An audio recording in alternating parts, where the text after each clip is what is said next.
you ready, Grandad? I'm ready, Grandad. See the world's famous Wall of Death show, the oldest motorcycle trick and stunt show in the world. First performed in the United Kingdom 83 years ago, ladies and gentlemen, and we're still touring the United Kingdom today, travelling from the north to the south, from the east to the west, entertaining and thrilling crowds wherever we go. So step inside and let us entertain and thrill you here this afternoon.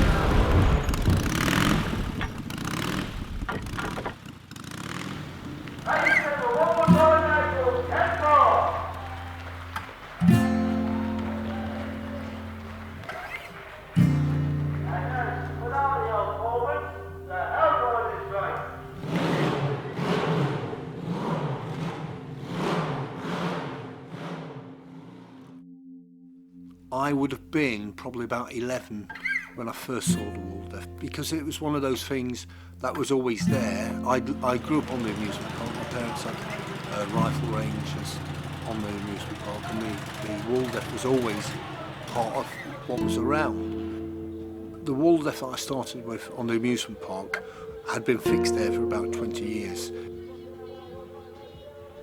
And when I learnt my apprenticeship on the Wall of Death, I learnt to do the maintenance, I learned carpentry, I learned painting during the winter time, I learned how to look after the machines, and I learned how to be a showman and ride, but I didn't actually learn how to travel the Wall of Death, because we only built it up in the springtime and then we pulled it down in the autumn time.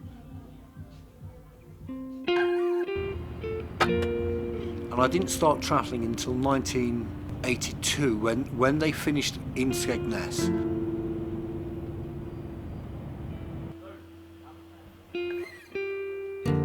I've seen much of England than what I do now.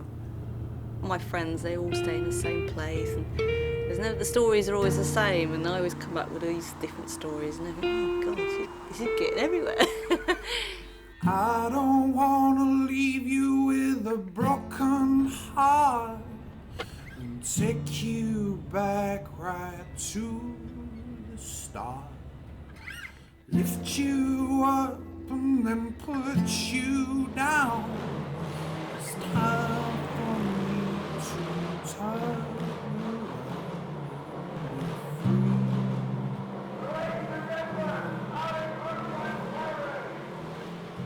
around. We are the last traditional family still doing the Wall of Death. I've been riding on the Wall of Death now for, I forget how many years, over 30, 35, near on 40 years I've been riding on the Wall of Death. My wife, she doesn't ride, but she drives a lorry, she builds up, pulls down, she operates the box office, she organises. So it is a very tight family concern. To train my boys was quite simple, because they've got as much passion for what we do as what I have. Very proud of them. And I love it when they're on the wall with their dad, you know, the three of them doing the race together. And I feel really proud of them. We can keep going around on this wheel. One wall is 20 tonne of equipment. It's 4 caravans. It's 3 lorries. It's a Land Rover, it's a transit van.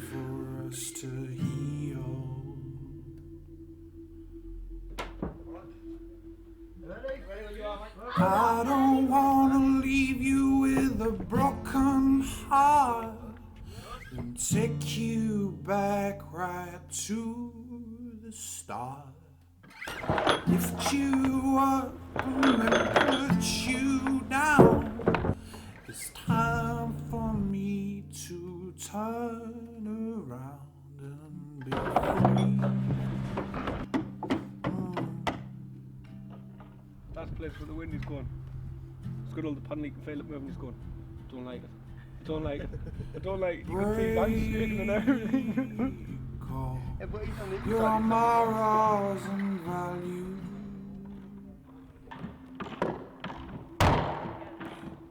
Is there ain't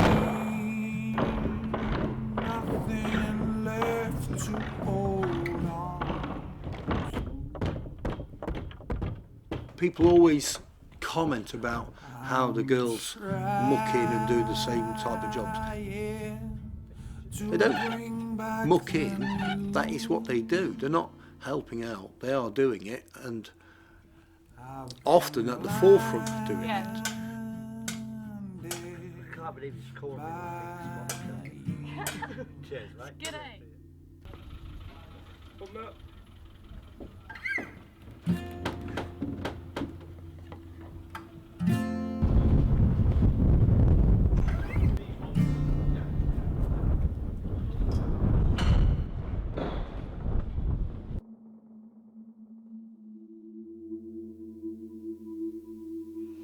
But yeah, we all get on great.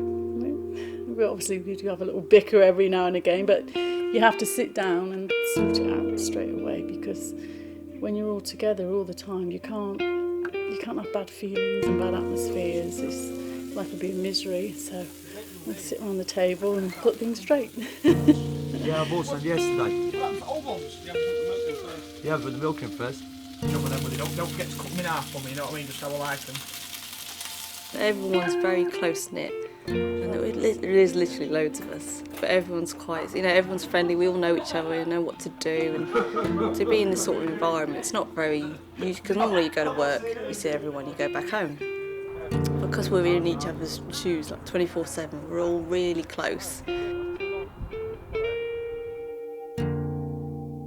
Back in the day when the Wall of Death was first conceived in the 1920s, the most up-to-date, popular modern bike at the time was the Indian Scout. So they naturally went onto the Wall of Death and was used in that because they were so reliable machines. I know it's gonna take some time for us to heal.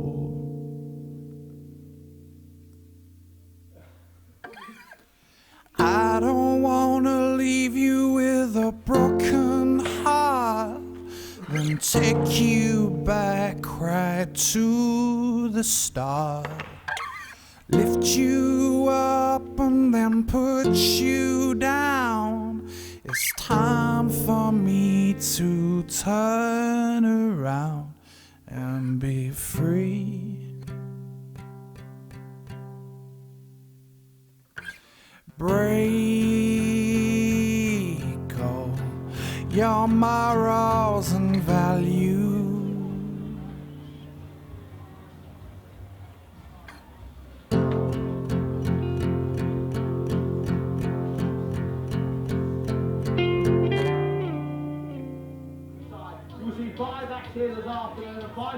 'Cause there ain't nothing left to hold on to.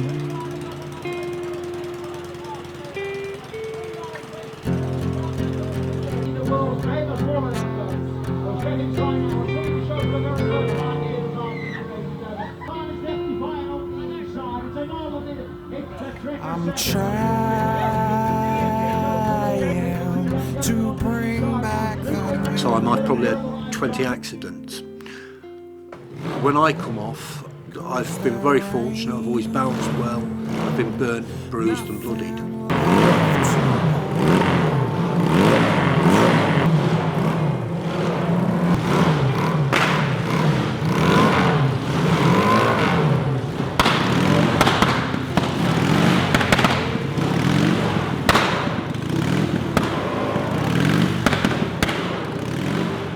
The perfect wall for me is 26 feet diameter and 16 feet high. That's the perfect wall to ride. You can get to the top very quickly. You have nice sharp dipping. From the audience view, it looks very steep because it's only 26 feet in diameter, so it makes it very steep to look at. Small banking tracks, smaller panels make it easier to build up and pull down. That's the perfect size for me.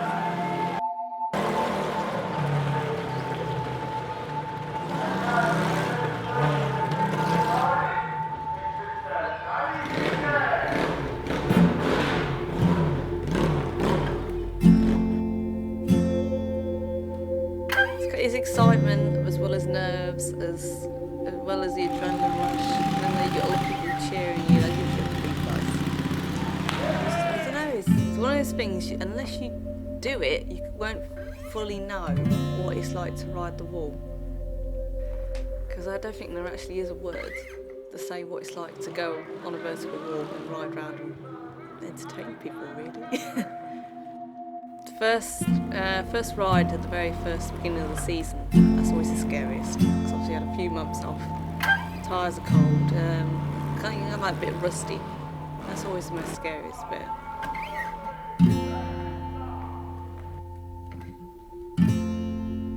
For a couple of years I was just riding the go-kart and Honda, mainly. And Ken took me around and asked me if I wanted to do trick riding, and he taught me to ride on Luke's India. And eventually gave me my own bike.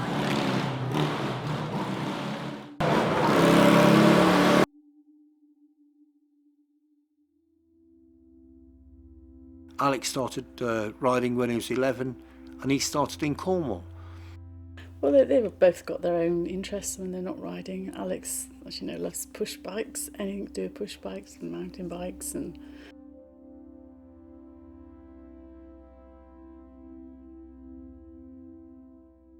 but Luke just loves anything with wheels. Loves cars, lorries, motorbikes, anything. Kerry's just like Luke, she loves all the cars and things. But she's the same. They met when they were young, and Kerry joined us, and they got together then, and they just get on so well, got the same interests. And, you know, Kerry's a bit of a tomboy. She likes being outside doing stuff, getting lucky.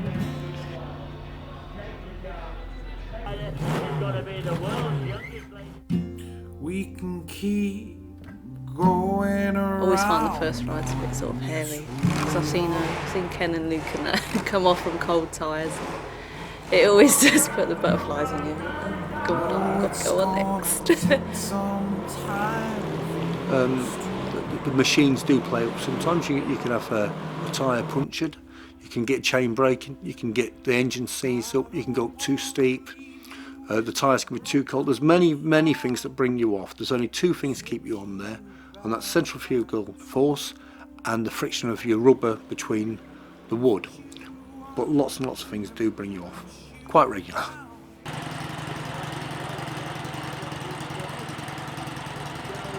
That it's important to me that my children can do everything I can do, and I've taught them everything I know. That's the important part. It's up to them to decide on whether they want to continue doing what we do or want to go into something else. 'Cause there ain't nothing left to hold on to. I do believe that I'm one of the few lucky people in Earth that do what they want to do, and other people enjoy what I do. I'm trying to bring back the